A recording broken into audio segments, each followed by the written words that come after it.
तो आइए आज हम देखेंगे आरआरबी ग्रुप डी का पेपर।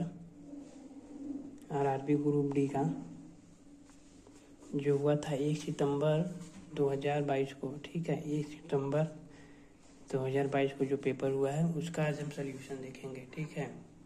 देखो माइक ऑन है ना, मैं तो ईयरफोन लगाया हूँ, ठीक है। तो आइए देखते हैं क्वेश्चन नंबर फर्स्ट। एकदम आसान पेपर है, आप आराम से देखेंगे। पेपर में ऐसा सॉल्व कराऊंगा कि आप 25 में से 25 को कर सकते हैं, ठीक है। ना ही कोई बहुत ज़्यादा ट्रिक है इसमें, न कि बहुत ज़्यादा ट्रिक, ना ही बहुत ज़्यादा आपको कि हर परसेंटेज का वैल्यू याद करके रखूं तभी ग्रुप डी का पेपर होगा, ऐसा नहीं है। एकदम बेसिक से आसानी से आप लगभग 15 से 20 मिनट में पूरा पेपर कर सकते हैं, ठीक है। हमारा फालतू का कोई ट्रिक नहीं पढ़ा जाता है। देखिए क्या दिया, पहले क्वेश्चन पढ़ते हैं। यदि दो संख्याओं का एलसीएम और एचसीएफ का गुणनफल 48 दिया है, ठीक है। कह रहा है एलसीएम और एचसीएफ का गुणनफल कितना दिया है, 48, इतना लिख लिए। यदि दोनों संख्याओं में अंतर 13 का है, कह रहा है दोनों संख्याओं में अंतर 13 का है। मान लीजिए पहले संख्या x होगी, दूसरी संख्या y होगा, दोनों में अंतर 13 का है। तो कह रहा है दोनों संख्याएं ज्ञात कीजिए, ठीक है। कह रहा है तो फिर दोनों संख्याएं आपको ज्ञात करना है।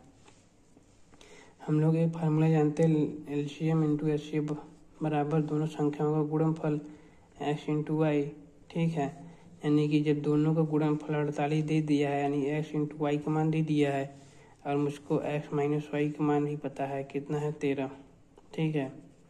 अब देखिए, अब अगर ऑप्शन से मिलाएं तो ऐसा जो संख्या जो आपस में गुणनफल 48 हो और उनका अंतर 13 हो। ऑप्शन देखते हैं, पहला आ रहा 16 32 3 48 मैच कर रहा है, आज दोनों घटाएंगे तब भी 13 आ रहा है। नहीं, ऑप्शन नंबर जो फर्स्ट है 3 और 16 मैच कर रहा है। पर और भी चेक कर लेते हैं।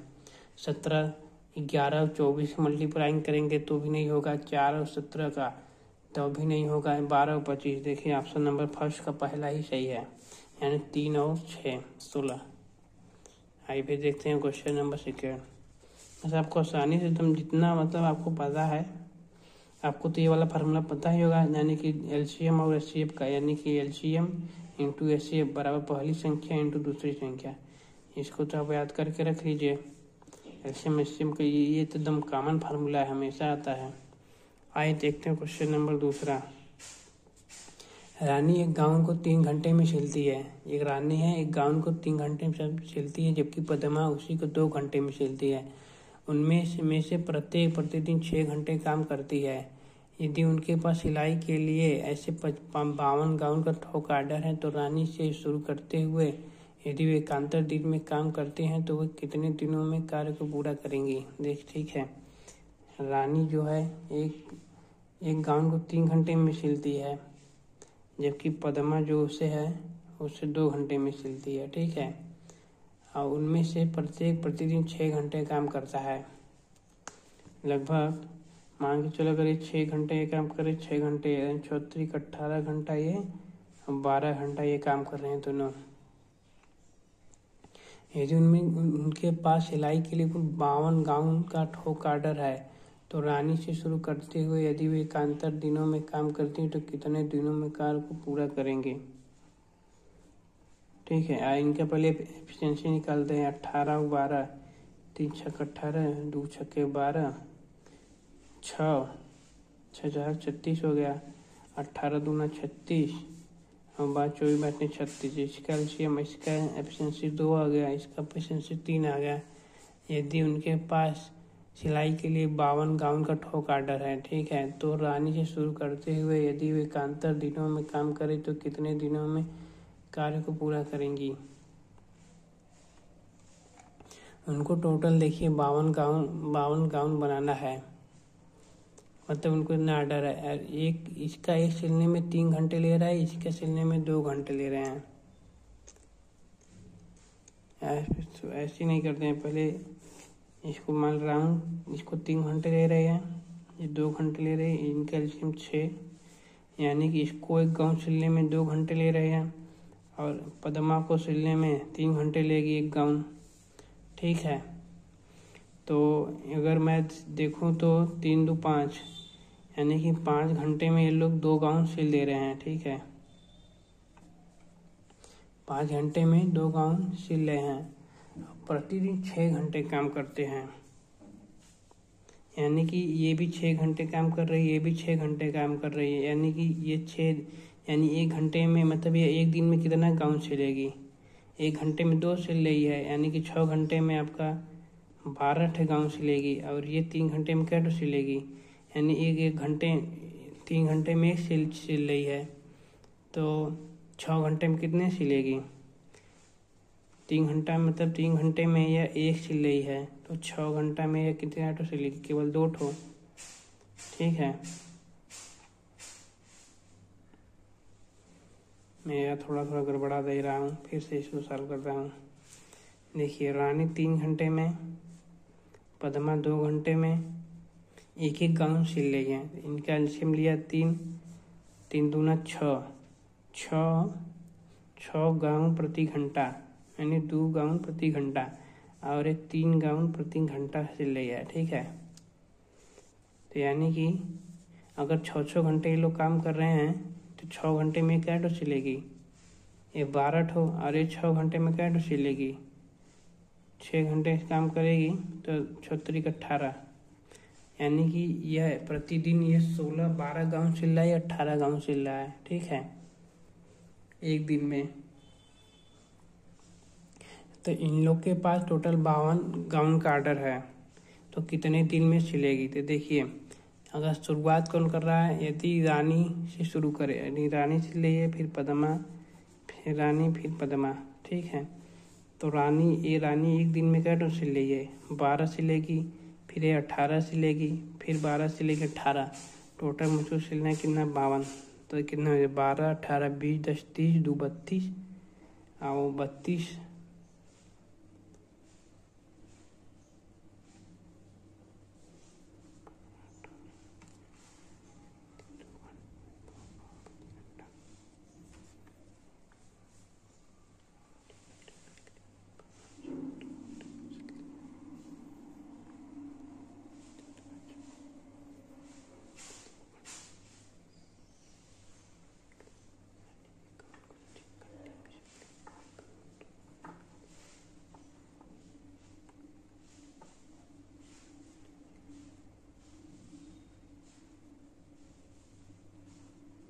लोग क्वेश्चन ही मैं गलती पढ़ रहा हूँ,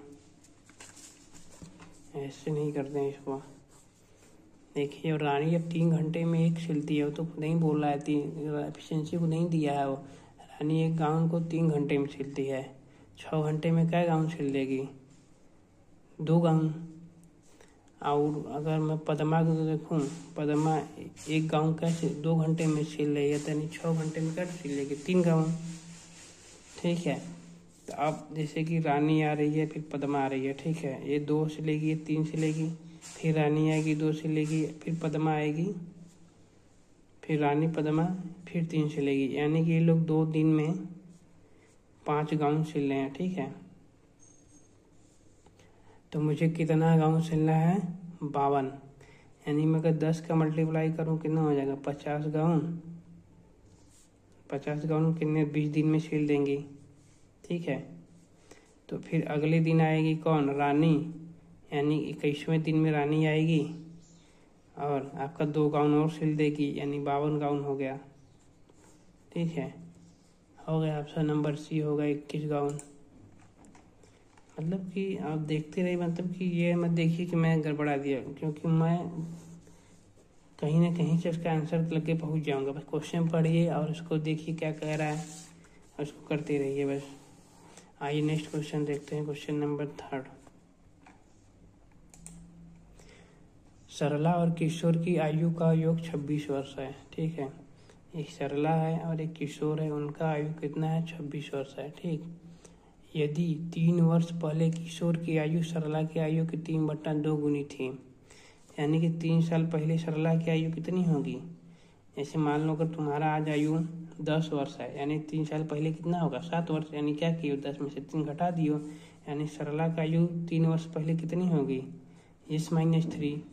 और किशोर की आयु कितनी होगी 3 वर्ष पहले? K-3। अब देखिए क्वेश्चन में फिर आगे क्या करें। यदि 3 वर्ष पहले, इतना पढ़ने के बाद मैंने इतना लिख दिया, किशोर की आयु, यानी जो किशोर कौन है? K-3। किशोर की आयु सरला की आयु के 3/2 गुना है, यानी सरला का आयु कितना है? S-3।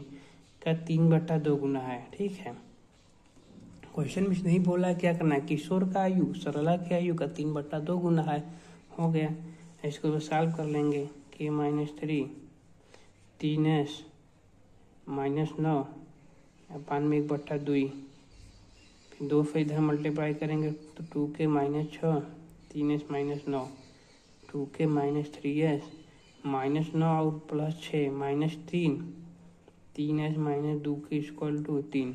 ये इक्वेशन मिल गया, इक्वेशन एक ये मिल गया, s प्लस के इक्वल टू 26। ठीक है, इक्वेशन फर्स्ट इक्वेशन 2 बन गया। इसमें मल्टीप्लाई करेंगे कैसे, 3 से मल्टीप्लाई कर लेते हैं। 3s-2k + 3, फिर इसमें 3 से मल्टीप्लाई 3s + 2 3k और 36 कट्ठा 6 दूनी 12 1 13 माइनस माइनस माइनस कट गया कि 138 में से कहीं तो कहीं ना कहीं गलती किया हूँ भाई, तुम लोग थोड़ा ध्यान दो कहाँ गलती किया हूँ। 2k - 6 3s - 9, ठीक है, 2k - 3s - 9 2k - 3s - 3। ये कैसे लिख दिया, क्या लिखा है, सरला और किशोर की आयु का योग 26 वर्ष है। ठीक है, 3 से मल्टीप्लाई किया 36 कट्ठा 3 दूना 6, ये नहीं गलती बुरा ही गलती किया हूँ। 36 18 3 दूना 6 1 7 78। तो सरला की आयु पूछा है, यानी के की वैल्यू कितना आ रहा है, के की वैल्यू 78 में से 3 जाएगा कितना बचेगा 75, यानी कि के का वैल्यू 75 आ गया। तब भी कहीं गलती किया हूँ।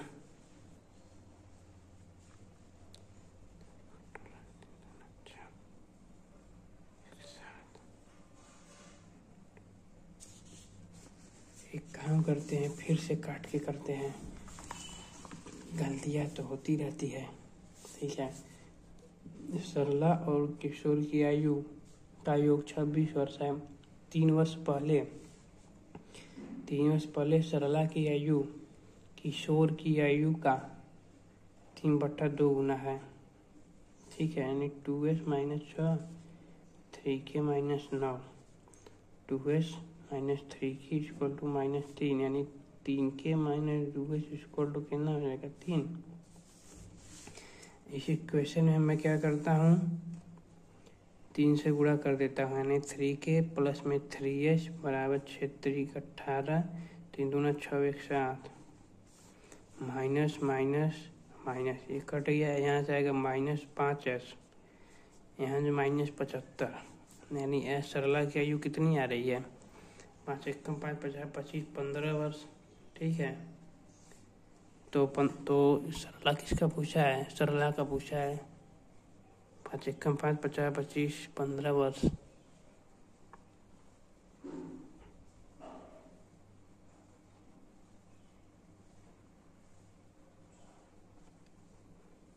सरला की वर्तमान आयु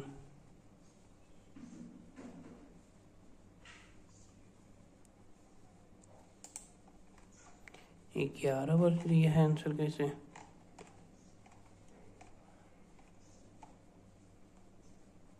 78 में से 3 का बचेगा 15 सरला का।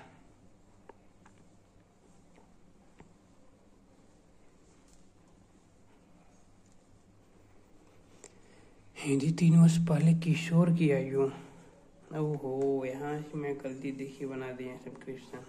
अरे कह रहा हूँ कि वो क्वेश्चन जो है यहीं पे गलत बन गया था, जो है ये 3/2 यार नहीं यार होगा, क्योंकि बोला 3 वर्ष पहले किशोर की आयु सरला की आयु का 3/2 गुना, ये सही था। ठीक है, और यहाँ पर भी ये जो 5k आएगा तो यहाँ से k का मान कितना आ जाएगा 15, तो सरला की आयु कितनी हो जाएगी 11। ठीक है, क्वेश्चन नंबर 3 हो गया। आइए देखते हैं क्वेश्चन नंबर 4। कह रहा है 200 का 18% एक्स है, तो एक्स का वैल्यू 200 का 18% इसको निकाल देना है। 18 दूना 36 यानी कौन सा ऑप्शन है? ऑप्शन नंबर ए सही है। चलिए नेक्स्ट क्वेश्चन देखते हैं।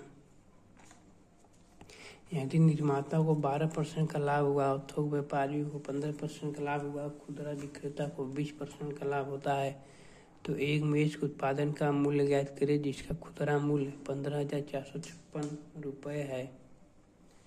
ठीक है, जिसका खुदरा मूल्य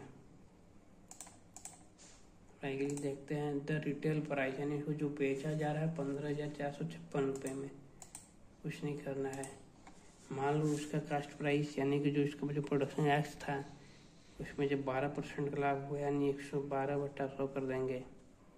फिर उसके बाद बेचा गया उसको 15% के लाभ पे 115/100 कर देंगे। फिर उसको 20% के लाभ पे बेचा गया यानी 120/100 कर देंगे। ये वैल्यू आएगी 15,456। ठीक है। जैसे मान लो किसी का दाम 100 रुपये है, अगर तुम इसको 10% के लाभ पे बेचोगे तो कितनी बेचोगे? 100 का 110/100 यानी कि 110 रुपये में बेचेंगे। बस वही यहाँ पे कर रहा हूँ मैं। एक्स मान लो इसका दाम एक्स था, पहले उसको 112% के लाभ पे बेचा गया, फिर 15% के लाभ पे, फिर 20% के लाभ पे। ठीक है, अब इसको आप लोग सॉल्व कर लीजिएगा। आंसर आ रहा है 10,000। देख लीजिए यहाँ पर भी सॉल्व किया हुआ है। बस इसको सॉल्व कर दे, इसको सॉल्व करने के लिए क्या करेंगे? 0 से 0 काट देंगे। 2 2 छक्का 12, 2 पंजे 10, 5 दूनी 10, 0, 5 दूनी 10, 5 3 15, 5 दूनी 10। ठीक है, ये दोस्त नहीं कटेगा, यानी कि आप इसको सॉल्व कर लीजिएगा। क्वेश्चन बन ही गया है। आइए देखते हैं क्वेश्चन नंबर 6। क्वेश्चन नंबर 6, यदि एक बेलन का व्यास और ऊंचाई क्रम से इतना है, बेलन का व्यास यानी उसका डाया दे दिया है 12 सेंटीमीटर और उसका अब एक बेलन का व्यास और ऊंचाई हाइट भी दिया है 10.5 सेंटीमीटर, पाई का मान दिया है 22/7। बेलन का आयतन पूछ रहा है, कुछ नहीं करना है। बेलन का आयतन कैसे निकलेगा? बेलन होता कैसे है? ये हो गया बेलन। ठीक, शंकु में बेलन बोला, सॉरी बेलन हो बन गया आपका, जिसमें डी का मान दिया है 12, हाइट दी हुई है 10.5। तो उसका आयतन पूछ रहा है। आयतन फार्मूला क्या होता है? πr²h। ठीक है, आयतन निकालना है तो पहले पाई का मान रखेंगे 22/7। रेडियस कितना होता है? रेडियस इक्वल टू डाया का आधा हो जाएगा, यानी कि 12 यानी 6 सेंटीमीटर रेडियस होगा। 6 का लिखेंगे 6 का 36 इंटू एच का मान रख देंगे 10.5। बस इसको सॉल्व करना है। देखते हैं 7 से ये नहीं जाएगा, ये जाएगा। हाँ 7 से चला जाएगा। 7 1 कम 7, 7 5 35। देखिए 15 मल्टीप्लाई करेंगे 22 में तो 15 दूना 30, 80 लगा 3, 15 दूना 30 और 3 33। एक अंक में 0 लगाएंगे, हो गया 36। 37 इंटू 36 का मल्टीप्लाई करेंगे, ऐसे लिखेंगे 36 33 18, 3 तरीके 9 1 10, 36 18, 3 तरीके 9 1 10, 8 8 1 हो गया 11/88। फालतू में कोई कैलकुलेशन सीखोगे, मल्टीप्लाई करना सीखोगे, तुम्हारा बेसिक बहुत है, आराम से इसे कर सकते हो। 7वां देखते हैं क्वेश्चन नंबर। -5/3 इंटू में 9/25 प्लस में 1/5 -2, 1/5 -2। कुछ नहीं करना है। 3 से 3 काट दोगे, 3 तरीके 9, 5 से 5 काट दो 50 25, यानी कि -3/5 आ जाएगा। 5 दूनी 10 में से 1 जाएगा, बच्चे कितना? -9/5। अगर मैं 5 कॉमन ले रहा हूँ तो बचेगा कितना? -3 -9 -12/5। कौन सा ऑप्शन का? ये हो गया। कह रहा 24 42 56 का एलसीएम निकालना है। आइए देखते हो क्वेश्चन नंबर 8। कितना टाइम लग रहा है निकालने में? कि आप मार पढ़ के जाओगे, कैलकुलेशन याद करो, प्रतिशत याद करो, ये याद करो, कोई मतलब नहीं है। 24 का पहले एलसीएम निकालते हैं तो क्या लिख सकते हैं? 12 दूना 24, तो 12 क्या लिखेंगे? 2 × 2 × 3 × 2, 2 पावर 3 इंटू 3 हो गया। 2 दूनी 4, 2 दूनी 8, 24। 42 को कितना लिखेंगे? 21 दूना 42 लिख सकते हैं, 3 सत्ते 21 लिख सकते हैं, यानी 2 इंटू 3 इंटू 7, 3 दूना 6, 6 सत्ते 42 हो गया। 56 को क्या लिख सकते हैं? 56 को लिख सकते हैं 28 दूना 56, 28 लिखेंगे, 14 दूना 28, इसको लिखेंगे 2 दूनी 2 सत्ते 14, यानी कि 2 की पावर 3 इंटू 7, 8 सत्ते 56 हो गया। ऐसे में निकालना है, पहले जो सबसे ज़्यादा वाला ले लेंगे, 2 की पावर 3 लेंगे, 3 की पावर 1 ही है तो 3 ले लेंगे, 7 की पावर 1 है तो 7 ले लेंगे, हो गया। 8 इंटू 3 इंटू 7, 8 3 का 24 सत्ते कितना होता है?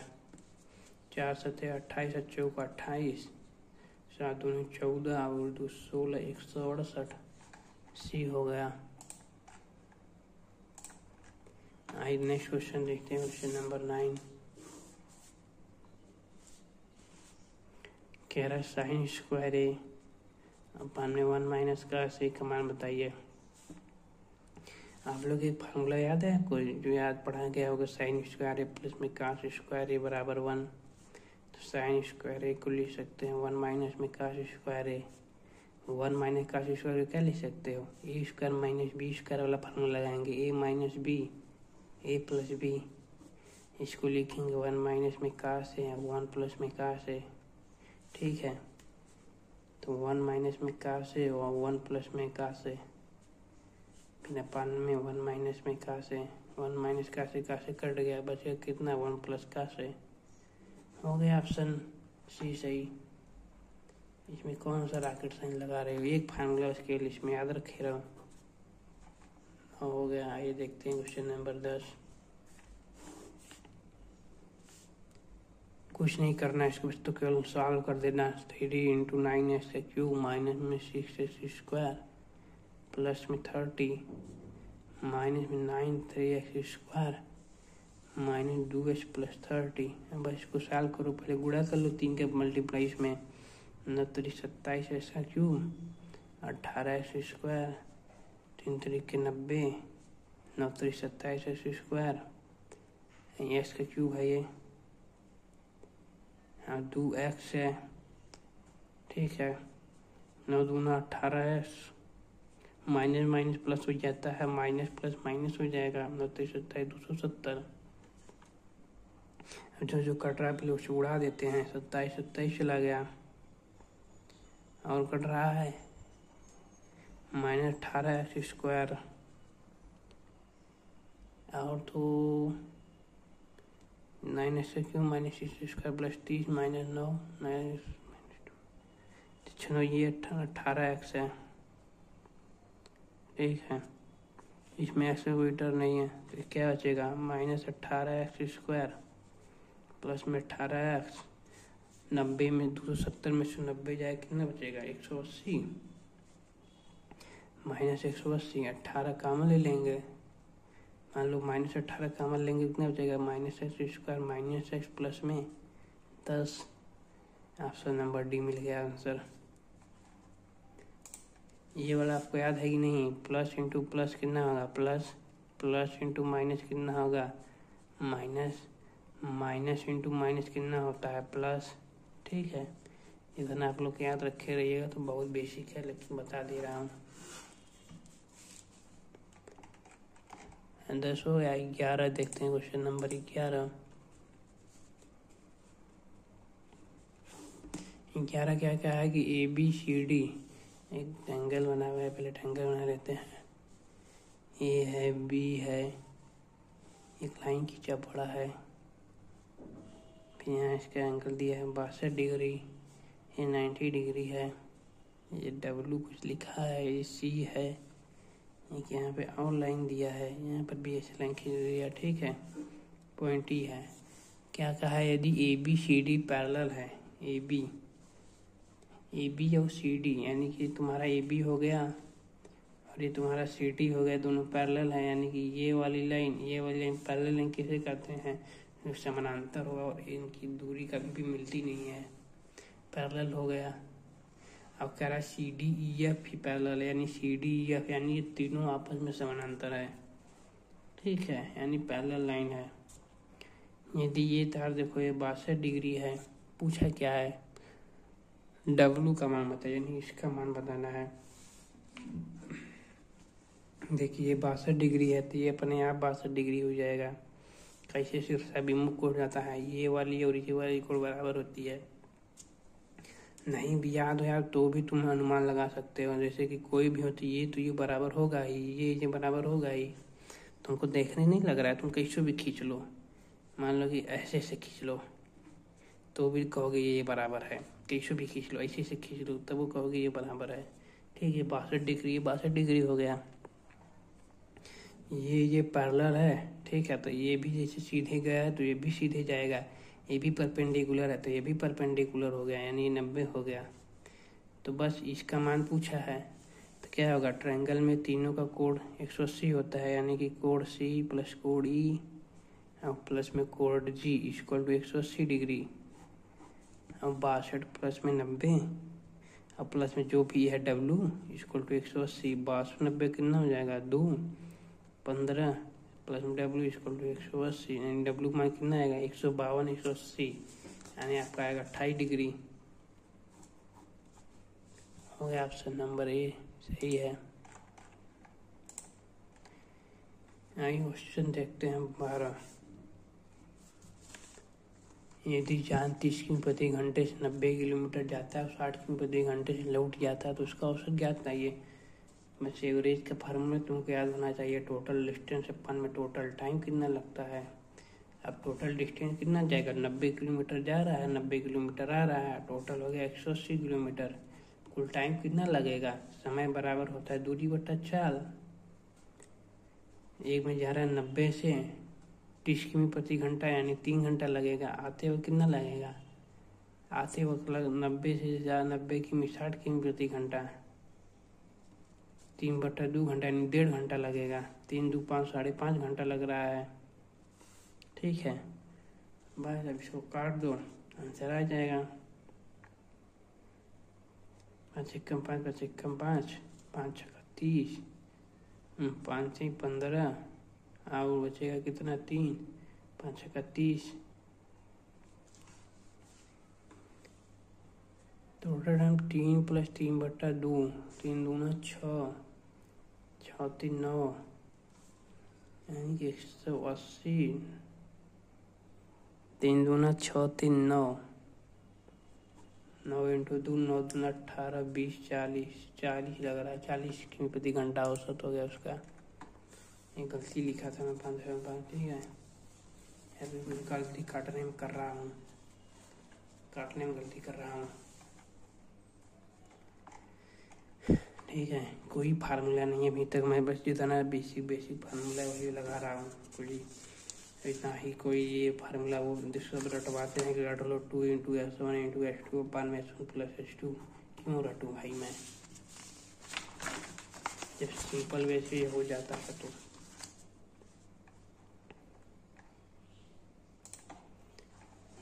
क्वेश्चन नंबर 1 कौन सा है, 13। यार इसको मैं क्या सॉल्व कराऊँ, बस केवल इसमें तो काटी पीटी करनी है। 5 से क्यूब दिया, 5 का 6 दिया है तो 3 से 3 कट जाएगा, 3 का क्यूब हो जाएगा। ये लो आप लोग कर लीजिएगा, इसको तो सिंपल है। 14 का देखता हूँ, किसी संख्या के 7 गुना को 14 कम करने पर वो संख्या उस संख्या के 5 गुना और 6 के योग के बराबर। थोड़ा देखते हैं इसको, जैसे जैसे क्वेश्चन का है वैसे वैसे करते चलेंगे। किसी संख्या के 7 गुना, मान लो कोई संख्या है या उसका 7 गुना को 14 कम करने पर, इसमें 14 घटा दे रहे हैं, वह संख्या उस संख्या के 5 गुना, वह संख्या उस संख्या के 5 गुना और 6 के योग के बराबर है, और 6 के योग के बराबर है, तो संख्या ज्ञात कीजिए। यानी 2s = 20, s = 10 हो गया आंसर। बस जो बोला था वो करते के चला गया, हो गया। क्वेश्चन नंबर 14 देखिए कि फिर से एक बार दिखा दूँ। क्या बोला, किसी संख्या के 7 गुना कर दिया, कुछ 14 कम कर दिया बराबर वह संख्या उस संख्या के 5 गुने और 6 के योग के बराबर है। हो गया, तो लिख दिया वही मैं। क्वेश्चन नंबर 15, अरुण ने जयंती से 9,000 रुपये की राशि 10% चक्रवृद्धि ब्याज की दर पर उधार ली, जो वार्षिक रूप से संयोजित होता है और 2 वर्ष के बाद बकाया राशि चुकाने के लिए भुगतान की गई कुल राशि है। ये अगर तुमको नहीं पता आराम से लगाओ, a + 1 + r/100 के पावर n। पी मूलधन दिया है 9,000, 10% है 1/10 हो जाएगा, 2 वर्ष के लिए है तो 9,000। 11/10 × 11/10, 2 जीरो से 2 जीरो उड़ा दिया, 11 का होल स्क्वायर 121 होता है, इंटू 90, 9 एकम 9, 9 दूना 18, 9 एकम 9, 10 यानी 10,890। Option number B.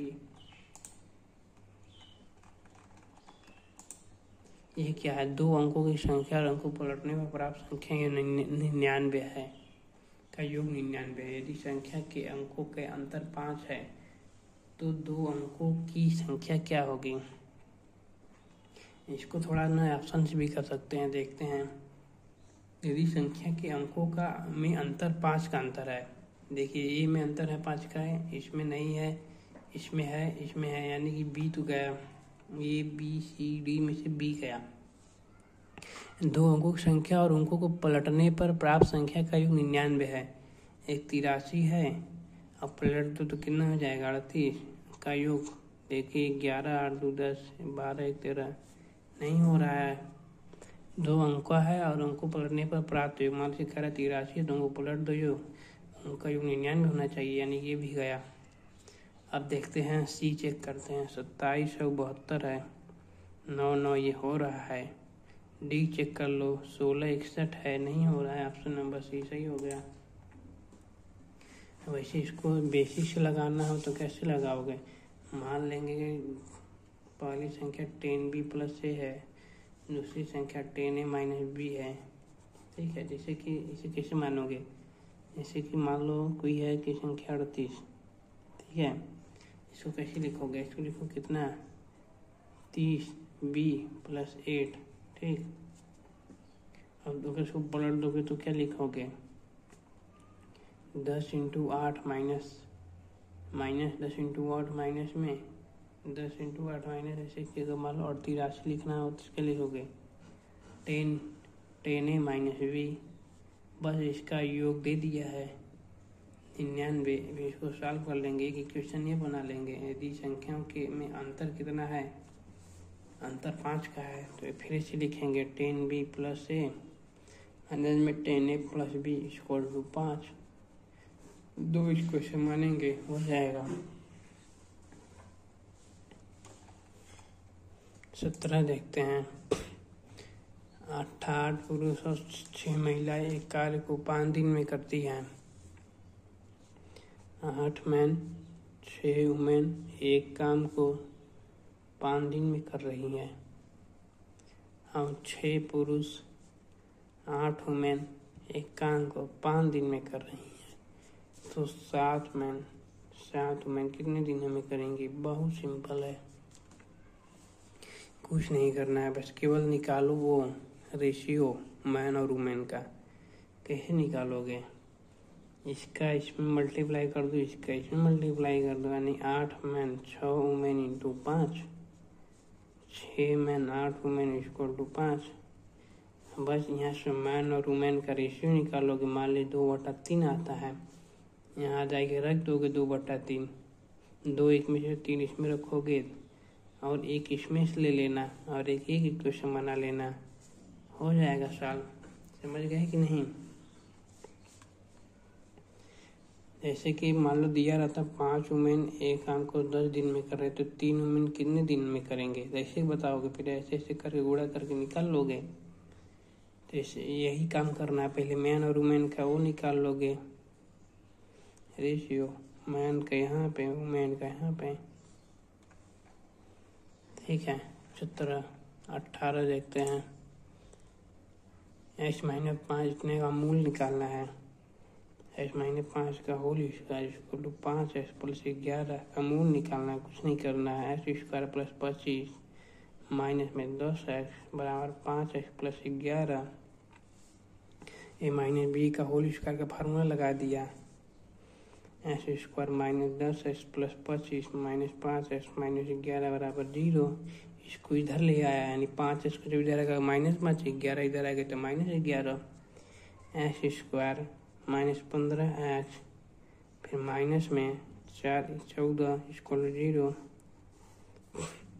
आप देख लेते हैं मूल, यानी कि जोड़ो तो -15 है और मल्टीप्लाई करो तो 14। देखिए ऑप्शन एक ही मिल रहा है, सी, और तो कोई है नहीं। ठीक है, हो गया। मूल क्या होता है, हम दोनों का अगर जोड़ेंगे तो -b/a, मल्टीप्लाई करेंगे तो c/a। ठीक है, यानी कि ये जो प्लस होता है अल्फा प्लस बीटा, और ये क्या होता है अल्फा इंटू बीटा। ठीक है, आगे देखते हो 19।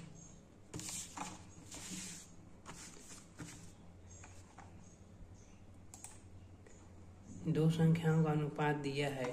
ठीक है, दिया 5:8। कह रहा है यदि पहली संख्या में 40% और दूसरी संख्या में 15% घटा दिया जाए, एक में बढ़ाया जा रहा है 40%, दूसरे में घटाया जा रहा है, तो फिर अनुपात बताइए। 5 में 40% बढ़ाओगे तो कितना हो जाएगा, 5 में 40% मतलब 140/100। 8 में 15% घटाओगे यानी 75/100, यानी 85/100। कैसे लिखा, जैसे मान लो कोई संख्या 100 रहता, अगर इसको कहेंगे 10% बढ़ाओ तो कैसे बढ़ाओगे, 110/100 करोगे ना, तब न जाएगी 10% बढ़ेगा कि 10% कर दोगे। 10% करोगे तो कुल 10 होगा, इसीलिए तो 110 से मल्टीप्लाई करेंगे। मैं इसको सॉल्व कर दो, 100 से 100 चला जाएगा, 5 से काट दो, 5 से कम 5 होते 35 हो जाएगा। ठीक, इधर 140/8 इंटू 17 आउट काट दो, किससे, 2 से, 2 चौके 8 70, एक बार आउट काटो 2 से, 2 दूनी 4 35, ये 35/34 दिया है, ऑप्शन में है बी। हो गया।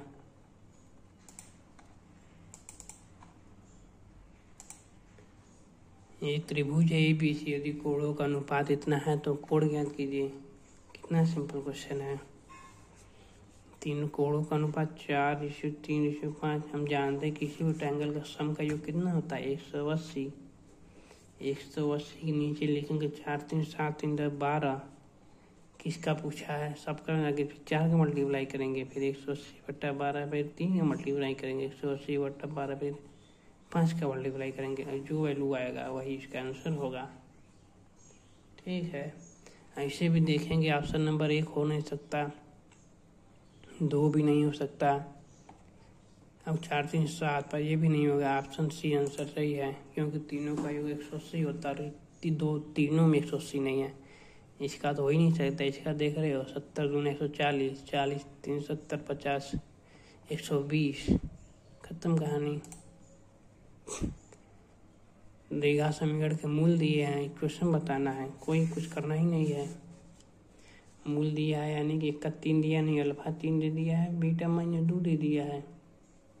ठीक है, इक्वेशन क्या लिखते हो, s² -alpha plus beta into x plus alpha into beta equal to 0।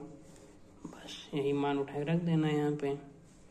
s² alpha plus beta कितना हो जाएगा, 3 - 2 1, यानी x हो जाएगा, प्लस अल्फा इंटू बीटा -6। देख लो कौन सा ऑप्शन मैच कर रहा है, बी हो गया। 21, ये तो और सिंपल है, 6 के पावर s प्लस 4, 6 के पावर 7 दिया है, यानी s प्लस 4 का माइनस क्या होगा 7, यानी s की वैल्यू 3 हो गया। हो गया, ये तो आप लोग जानते ही होंगे ना। जैसे मान लो कोई संख्या हो 1 पावर b और 1 की पावर c, अगर ये दोनों समान हो तो ऊपर वाला इक्वल हो जाता है। ठीक है, कितना आंसर आया, 3। 2 से मिटाई और 9 से बाहरी त्रिज्या वाले एक गोलाकार पात की धारिता ज्ञात कीजिए। धारिता find the capacity of spherical, यानी उसका वॉल्यूम पूछ रहा है। Containing 2 centimetre, external radius 9 centimetre.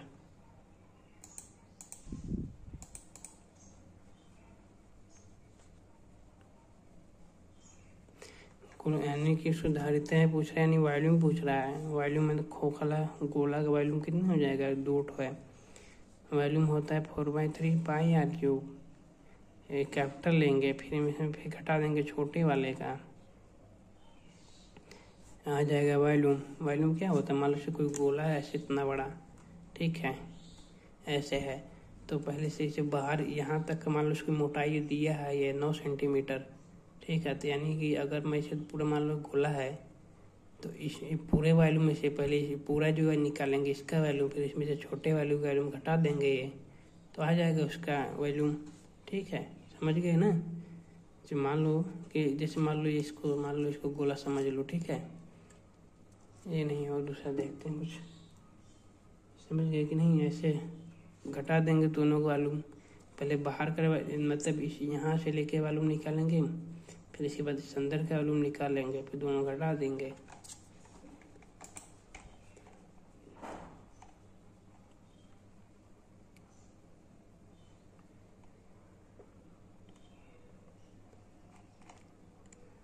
और देखिए कैसे किया, ये भी अच्छा है। तुम क्या करें, हाथ मतलब इसमें घटाने से अच्छा ये भी कर सकते हो कि इंटरनल रेडियस निकाल लो। इंटरनल रेडियस कैसे निकलेगा, जैसे कि ये मान लो एक गोला है, ये देखो क्या बोला है कि उसकी बाहरी त्रिज्या 9 सेंटीमीटर, यानी यहाँ तक का 9 सेंटीमीटर है, और इसकी मोटाई दिया है 2 सेंटीमीटर। तो इसका अंदर वाली त्रिज्या कितनी हो जाएगी, 9 में से 2 जाएगा, बचेगा 7, बस केवल 4/3 आया का क्यूब कर लो, मिल जाएगा, अंदर का वॉल्यूम आ जाएगा, ठीक है।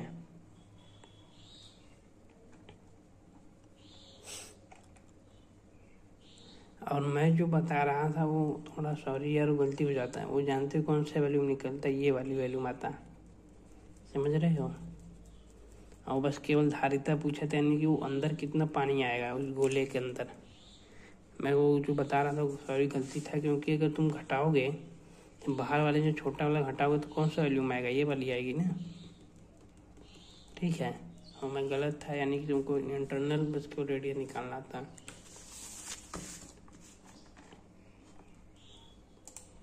यक्स ने 750 रुपये अंकित मूल्य की 20 शर्ट का ऑर्डर दिया, ठीक है। दुकानदार ने 20 शर्ट खरीदकर 20% की छूट पेशकश की। नकद भुगतान के कारण 500 रुपये का वो छूट दिया गया। तो शर्ट का विक्रय मूल्य क्या होगा, बहुत सिंपल है। मान लो तुम एक दुकान में गए, वहाँ पे शर्ट खरीदना था 20, तो तुमको छकैया में देना है, ठीक है। मान लो तुम्हारे यहाँ शादी पड़ा है, लड़की के छकैया में 20 शर्ट देना है। दुकान वाला बताया क्या कि 550 रुपये के 750 रुपये का एक शर्ट है। चलो ठीक है, देखो 20 शर्ट कितने हो जाएगा, मल्टीप्लाई कर दोगे। फिर कह रहा है तुम 20 शर्ट लोगे ना, इसमें तुमको 20% छूट भी दूंगा। तो अगर ये इतने पूरा टोटल वैल्यू आ गया, 20% छूट दोगे तो यानी 80/100, समझे कि 80 किया। जैसे मान लो कि कोई वैल्यू 100 रुपये का है, कोई सामान 100 रुपये का है, यदि 20% छूट दोगे तो यानी 80 का मिलेगा। 80 आया कैसे, 100 में 80 का मल्टीप्लाई करोगे तो 100 आ गया ना 80। तो वैसे मैं किया हूँ। फिर कह रहा है कि अगर तुम नगद पैसा दोगे, यानी कैश उसको दोगे कैश, तो 500 रुपया और छूट दूंगा। लो तो मैं उसको कैश दे दिया, 500 रुपया और छूट मिलेगा। यदि शर्ट का तो विक्रय मूल्य समान है, यदि प्रत्येक शर्ट का विक्रय मूल्य समान है, कह रहा 750, तो प्रत्येक शर्ट का अंकित मूल्य कितना हो गया, यानी कि ये टोटल वैल्यू आ जाएगी 20 शर्ट का, पूरा छोड़ ओढ़ के 20% का वो डिस्काउंट दे के 500 रुपया घटाई के पूरे शर्ट का मूल्य आ जाएगा। तब एक शर्ट का निकालना है तो 20 के भाग दे देंगे, आंसर आ जाएगा। इसको सॉल्व कर लेना, 00 से 00 चला जाएगा। 75 दूना 150, 150 इंटू 80 माइनस 500 पाने 20 से भाग दे दो ना। 20 चौका 80, 4 शून्य 0, 15 चौका 60, 600, 0 से 0, 25, 600 में से 25 चाहे कितना बचेगा, 575 रुपया। Option number A. डेटा ए और जो समुच्चय है, दोनों समुच्चयों का माध्य समान है। डेटा बी का माध्यक डेटा ए के माध्यक का 2 गुना, ए बी कि बहुलक के बीच के क्या संबंध है।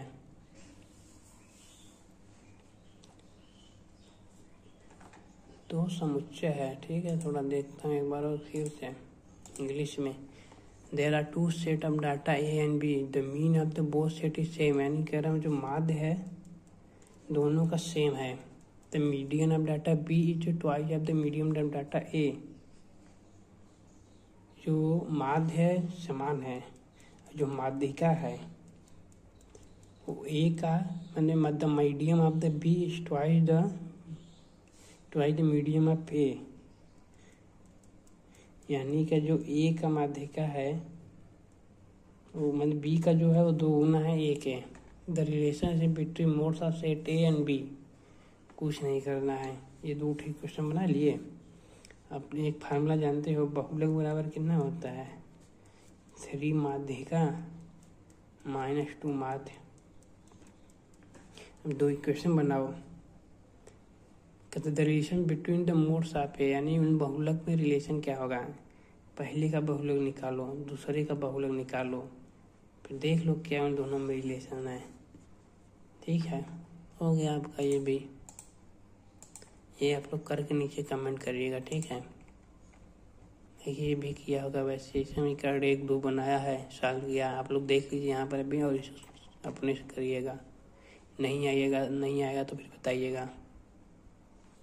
Okay bye.